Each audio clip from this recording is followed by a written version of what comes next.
The funniest thing that ever happened to me was at another museum. This fellow and I were cleaning uniforms. We were vacuuming with a nail fisk, vacuuming, Yes. getting the dust out of this uniforms. And this little kid who's so precious, we were in the display case. And he says to us, "Hey, what are you doing?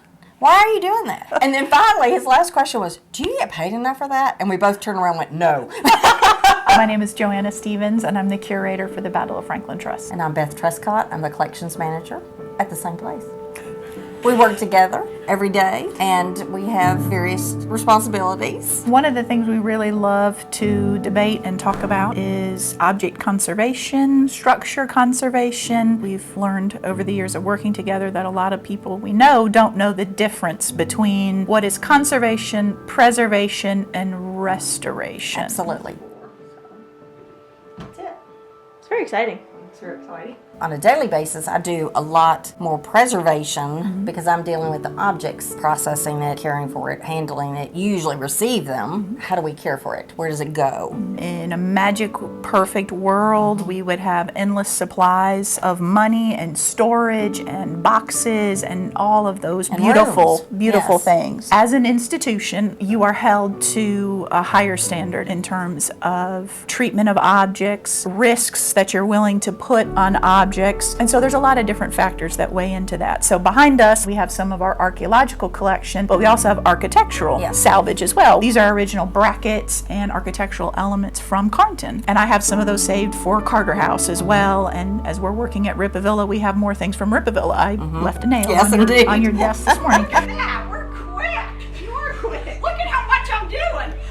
If we preserve something, we save it as it is. For the objects behind us, our goal was to document them both with physical descriptions, images, and to keep track of how they are at this time. And so we've stored them in a climate-controlled environment on acid-free shelving to preserve their current state. Exactly. Showing what we need to fix. Oh, thank you. Thank you so much. Always stuff that needs fixed, huh? It's not sexy. Right, it's not. It's not. People don't want to pay money to do this. We are not all the Smithsonian and not funded by those types of dollars and have those enormous storage facilities. That's what we all aspire to and hope for. When you have situations like this, I think the most important thing is to do the best that you can with what you have and not to incur any other deterioration. On a daily basis, we both preserve every day all the things, including the house, which is the most important object. Carnton, Carter, Rivervilla. Right. What are you doing?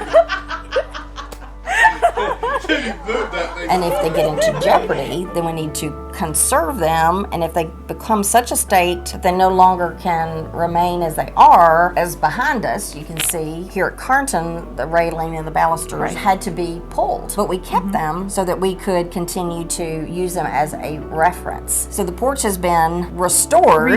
I don't think the vast majority of our guests understand, and that's okay, but they don't understand that what they're actually seeing on the exterior of the home in many places are restored parts and also replicated parts. What you see outside on the actual exterior of the home is not what the McGavick saw. It looks just like it, but the actual original pieces have been saved here. In many instances. Yes, there are a couple. There are a few different elements like this. Actually, some of the shutters on the back of the house are original as well, and I've restored what is there, the original object, repaired it, restored it, and brought it back to what it would have looked like in the 1860s and restoring 70s. is not a bad thing. No. It's something that has to be done when an object is no longer useful. When an object has become deteriorated in a different way, you conserve it, but you want to keep it in the state that reflects its condition. So, for instance, if we had a bullet-riddled flag, we wouldn't fill in those holes, but we would stabilize those holes so that you could see the damage and make sure that that flag represented the action that it saw. Preserving it would be like when we took it in, what was the best way to preserve it for them? Was it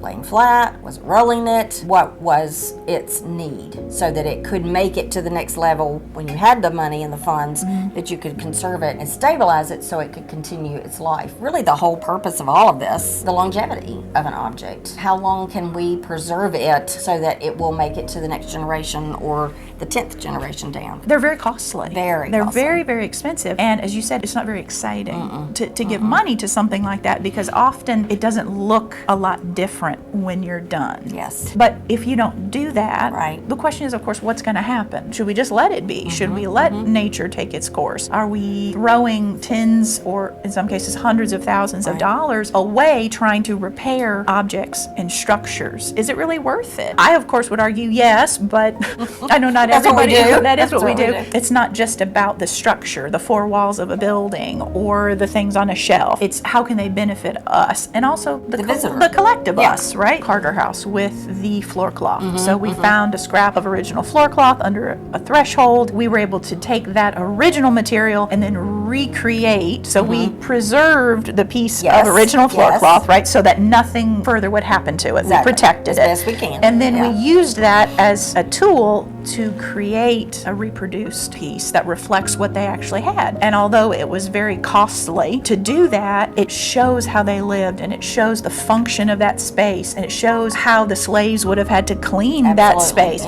Because it is such a wild pattern and bright colors, it just reflects too some of their personality, which is missing in a lot of things, because so many elements of the material culture of these families, it's not like some other historic homes where they were preserved in their entirety. And so here, it's sometimes a bit of a puzzle. Paint analysis has been something that you've really gotten a good overview with over the years. Specialists coming in and scraping down little tiny pieces on the woodwork and trims to figure out what handrails would have, how they would have been treated. Were they grained? Were they not? Marbleized on baseboards, etc. We're here at Carnton. On the floor below us is the McGavick Confederate Cemetery book, and that was conserved a number of years ago to stop deterioration from furthering. Right, so deacidifying the papers, exactly, stabilizing the environment, flattening the pages, resecuring the pages that had totally come loose. Sometimes that's a lot of money for a single sheet of paper. Just as an example, an object that we had recently conserved that I think is very important, it's the coroner's inquest that we have, and it's for a woman named Rachel. She was a slave owned by Fountain Branch Carter. She drowned in the Harpeth River. Unfortunately, there's not a lot of details there, but without that single sheet of paper, we would not know her name. We would not know her name. Not so at it's all. Given life to a person that we didn't know. Part of the goal too is to get us thinking, to get other people thinking about it. Why was that important? And again, without the conservation of that document, without the conservation of the cemetery book and other images that we have, how would we learn that information? But you have such challenges with carpenter bees, wasps, and downspouts, and these are part of conservation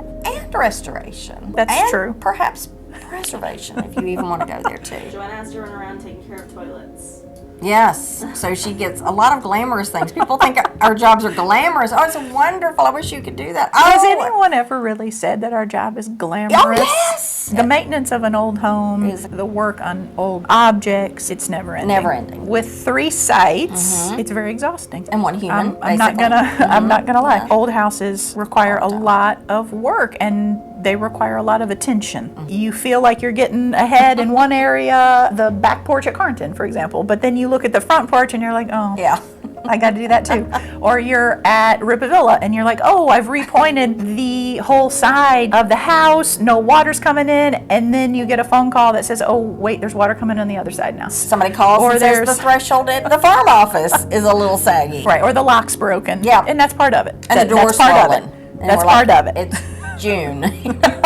I see something small, I know that if it's not addressed, it's going to grow into something bigger. And the same can be true for object conservation. I enjoy the variety of what I do most days, but that's how you get to know a structure. And you got to know every place. Because right, the minute you don't, that bad thing's going to come, right? Sometimes I feel maybe we're kind of downers because we are always planning, we're thinking about the worst case scenarios. We have to. If we don't, nobody else will, first of all, and that's our job. We've got to make sure that we're one step ahead, that we have materials on hand. There's some conservation projects that are very, very rewarding because you can really see a before and after with the repairs, whether that's to a piece of fabric, like a jacket, or if it's to a photograph. Or you found a photograph. Or under the found, photograph, yes, which was really a cool bonus. when we did that too. Or even in processing, like that Yes. little sewing box when I found that tiny little collar button. I always check the pockets. There Dear might be something so-and-so. special in there. That's right. When you go into the farm office at the Carter House and you see the bullet holes on the outside of the structure all the way around, and then you open that door and you go in and see all the light streaming in, everybody that goes in goes,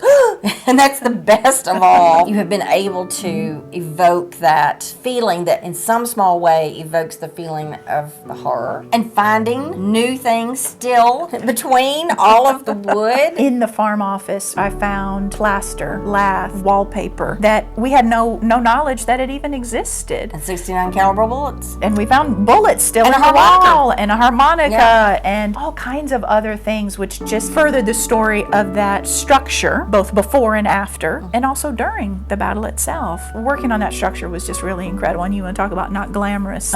Working in there was very, very challenging, but it was also rewarding. That's the beauty of what we can And do. you got stung about 3 times. Well, I did. There were some wasps living in there. When we try to teach the new people that are coming behind us, we'll hope to impart that zest and joy in what we do on a daily basis a lot of times. And it is a love that I think is caught, not necessarily taught, so to speak. Yeah, so I've created a file for every single regiment that was at Franklin, so there's about 500 files on here now. But half of them are empty, so they have to be filled with something. So that's what we're working on now, is getting basic research done for all of them. So this is USA on the right and CSA on the left. So per state, so if Got somebody your comes hands in, full. there we go. Lots to do. I know. So Zane's really helping, and he's going to take over more of the descendant things.